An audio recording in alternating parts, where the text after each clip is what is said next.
Hello दोस्तों। स्वागत है आपका हमारे यूट्यूब चैनल कॉमिक फैन पर। चलिए दोस्तों शुरू करते हैं परमाणु और शक्ति की कॉमिक्स त्रिकाली। संजय गुप्ता पेश करते हैं त्रिकाली। दिल्ली वासियों के लिए वह दृश्य आश्चर्यजनक था, बेहद आश्चर्यजनक। क्या है ये चीज़? बड़ी अजीब सी है, लेकिन मुझे तो इसकी बनावट अंडे जैसी दिख रही है। बनावट क्या दिख रही है? ये है ही अंडा, लेकिन इतना बड़ा अंडा है किस जीव का? डायनासोर का। यह डायनासोर का अंडा है। जुरासिक पार्क फिल्म में डायनासोर के ऐसे ही अंडे दिखाए गए थे। बकवास। फिल्म की बात किससे कहानियों वाली बात है। भला असलियत में भी आज कोई डायनासोर के अंडे की कल्पना कर सकता है, जबकि डायनासोर के अस्तित्व को ख़त्म हुए कई हजार साल हो गए हैं। लेकिन वह बकवास नहीं, सच्चाई थी। और यह बात तब सच हो गई जब उस विशाल अंडे के खोल ने टूटना शुरू किया और सामने आया डायनासोर। कड़ाम। चिया। ओह नहीं, गुजर चुके हजारों सालों का वह प्राणी आज की दुनिया के लिए एकदम नया था। उस प्राणी के लिए भी आज की दुनिया एकदम नई थी, और इस नई दुनिया में उस प्राणी का खप जाना कोई हंसी का खेल नहीं था। कड़ाच। ओह, उसने बिल्डिंगें तोड़ना शुरू कर दी है। बड़ाक। भागो, नहीं तो यह हमारी हड्डियां भी तोड़ डालेगा। सभी भाग ही नहीं रहे थे, कुछ उस डायनासोर को रोकने की भी कोशिश कर रहे थे। ये ऐसे नहीं रुकेगा, गोली चलाओ उस पर। तड़ तड़ तड़। टीवी रिपोर्टर को तो ऐसे ही मौके की तलाश होती है। ए मैडम, आप आगे कहाँ जा रही हो? रुको। अब तो मैं नहीं रुकती, क्योंकि मैं जानती हूँ कि मैं उस डायनासोर के जितने पास जाकर उसे कैमरे में कैद करूँगी, उतनी ही मेरी तरक्की होगी। ओह, कड़ कचड़। उस लेडी रिपोर्टर का कैमरा चूर चूर हो गया। अब उसके शरीर के चूरा होने की बारी थी। हुर्र, नहीं, बचाओ। भय से चीखते हुए उस महिला रिपोर्टर ने अपनी आंखें बंद कर ली। निश्चय ही वह अपनी मौत को अपनी आंखों से नहीं देखना चाहती थी।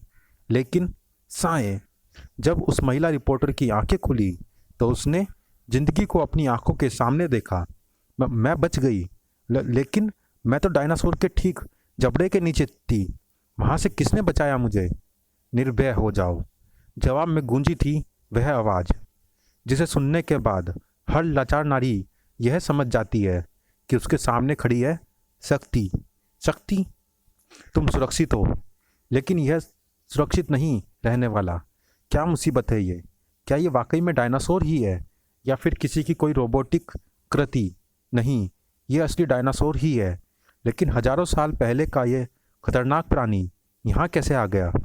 लोगों को पहले यहाँ इसका विशाल अंडा मिला था। कौन रख गया था उस अंडे को यहाँ, और ऐसा करने के पीछे उसका क्या मकसद है? कड़ाक। और सबसे बड़ी बात, डायनासोर का यह अंडा उसके पास कहाँ से आया? कई सवाल शक्ति के मस्तिष्क में घुमड़ रहे थे, लेकिन सबसे अहम सवाल उस खतरनाक डायनासोर से शहर की रक्षा का था। शक्ति सबसे पहले उसी को हल करने में जुट गई। उफ, अब उसने शहर को तबाह करना शुरू कर दिया है। इसे ज़्यादा देर जिंदा नहीं रहने दिया जा सकता। ओह, मेरे हथियार सिर्फ उसके शरीर पर खरोच मार कर रह गए हैं, जबकि मेरी उस्मा ने उसका ज़्यादा कुछ नहीं बिगाड़ा। मुझे इस पर हमला करने के लिए और बड़े हथियार बनाने होंगे। ओह, बड़े हथियार भी उसके शरीर में धंसकर रह गए। मुझे इस पर अपने हथियारों का इस्तेमाल दूसरे तरीकों से करना होगा। शक्ति के हाथों से छूटकर कई बड़े बड़े हथियार जमीन में गड़ते चले गए। अब ठीक है, अब मुझे अपनी जान का जोखिम उठाना है। इस डायनासोर को लेकर ऊपर उड़ जाने का जोखिम। काम बहुत मुश्किल था, लेकिन करना तो था ही। शक्ति ने किया भी। मैं इस डायनासोर को लेकर काफ़ी ऊंचाई पर आ गई हूँ। मुझे यहाँ सिर्फ एक काम करना है, इस डायनासोर को हवा में छोड़ देना है। बाकी जो होगा अपने आप होगा। कच खिच। अब मेरे पास समय है कि मैं ठंडे दिमाग से उस डायनासोर के बारे में सोचूं। शक्ति ने खूब सोचा, लेकिन कुछ भी समझ में नहीं आ रहा। दिल्ली में यह डायनासोर ऐसे नहीं भेजा गया। इसके पीछे ज़रूर कोई राज है। मुझे सतर्क रहना होगा, क्योंकि कहीं कोई बड़ी वारदात हो सकती है। दिल्ली में किसी भी वारदात से निपटने के लिए पुलिस भी हर समय मौजूद है, और उसी पुलिस का एक सिपाही है, इंस्पेक्टर विनय। Train train. किसका फ़ोन है? फ़ोन उठाते समय इंस्पेक्टर विनय का चेहरा एकदम शांत था, लेकिन जैसे ही उसने फ़ोन कानों से लगाया, वैसे ही तूफान उसके चेहरे पर तांडव करने लगा। क्या कह रहे हो? वही जो आप सुन रहे हैं इंस्पेक्टर साहब, और मैं देख रहा हूँ।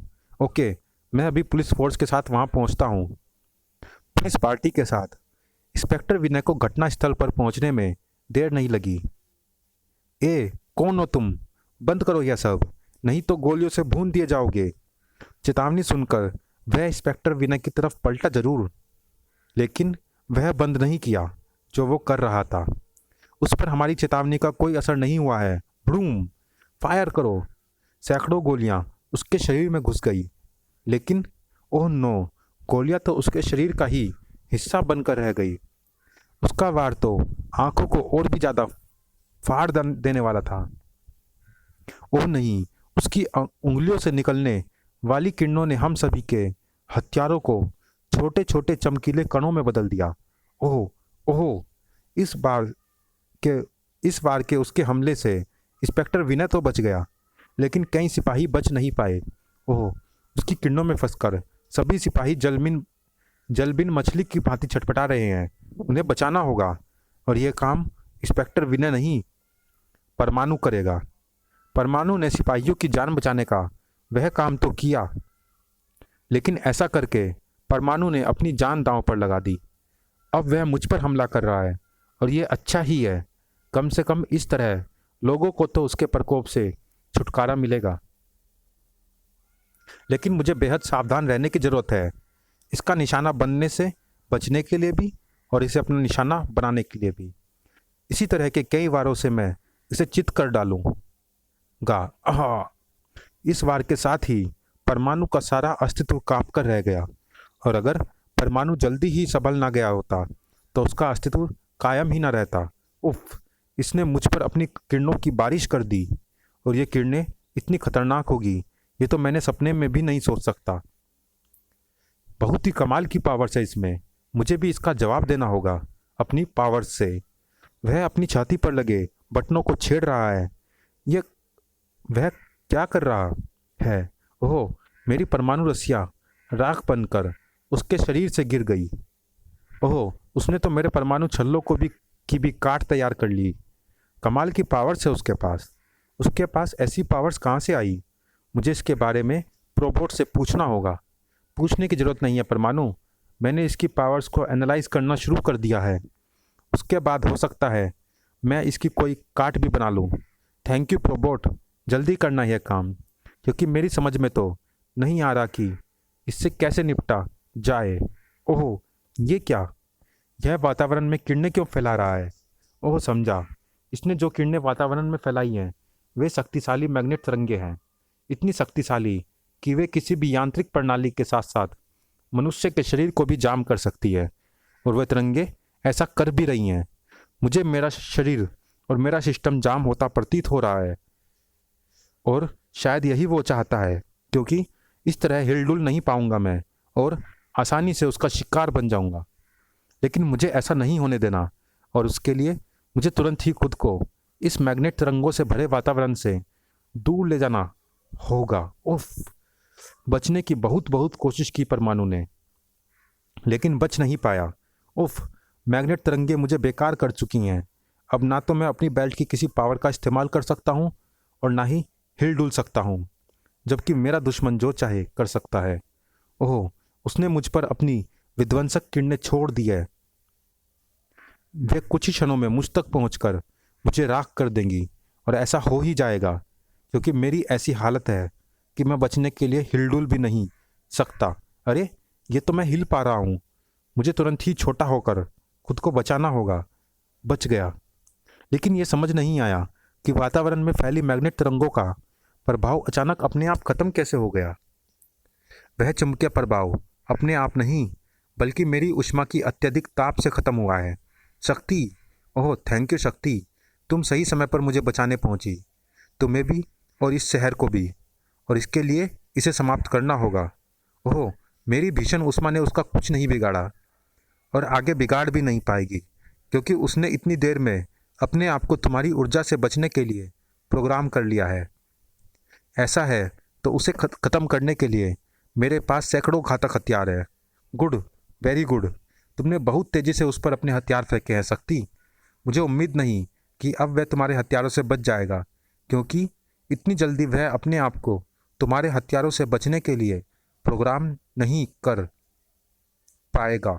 ओह नहीं, नहीं। चकित रह गया परमाणु। रहता भी क्यों ना, उसकी सारी उम्मीदों पर पानी जो फिर गया था। उफ, उसने पलक झपकते ही अपने आप को तुम्हारे हथियारों से बचा लिया। क्या बला है ये? मैं बताता हूँ। रोबोट? यस, यह एक ऐसी अति आधुनिक तकनीक से बना हुआ रोबो है जो अभी तक विकसित ही नहीं हुई है। इसे तुम F-25 कह सकते हो परमाणु। F-25? अजीब नाम है इसका, लेकिन चलो, हमें अपने दुश्मन का कोई नाम तो मिला। अचानक परमाणु बुरी तरह से चौंका। F-25? ओह नो, यह नाम तो कुछ सुना सुना सा लग रहा है। यस परमाणु, यस, यह वही F-25 नामक रोबोट है जिसके निर्माण की अति महत्वाकांक्षी योजना अमेरिका के नासा सेंटर में चल रही है। देश के सैकड़ों वैज्ञानिक रात दिन एक करके एक ऐसे लड़ाकू रोबोट का निर्माण करने में जुटे हुए हैं जो दुनिया की हर शक्ति से परिपूर्ण और दुनिया की हर शक्ति को काट देने वाला होगा। रोबोट सन 2025 तक बनकर तैयार होना था। ओह, जो रोबोट आज से 20 साल बाद बनकर तैयार होगा वह आज ही 20 साल पहले हमारे सामने मौजूद है, एक बहुत बड़ा खतरा बनकर। लेकिन ऐसा कैसे हो सकता है? एक ही तरीके से हो सकता है। यह रोबोट भविष्य से यानी 2025 से आया है। तुमने सही कहा शक्ति, लेकिन भविष्य से F-25 अपने आप नहीं आया, बल्कि कोई इसे लेकर आया है अपने किसी मकसद को हल करने के लिए। और उसका वह मकसद तभी पूरा होगा जब यह शहर तबाह होगा। मेरी शक्ति तुम्हारी बल्कि सारे ब्रह्मांड की शक्तियाँ इसके सामने बेकार है। तुम सही कह रहे हो परमाणु। चलिए दोस्तों, इस भाग में इतना ही। ये रोमांचक कॉमिक्स जारी है अगले भाग में भी। मिलते हैं इसी कॉमिक्स के अगले भाग में। तब तक के लिए धन्यवाद।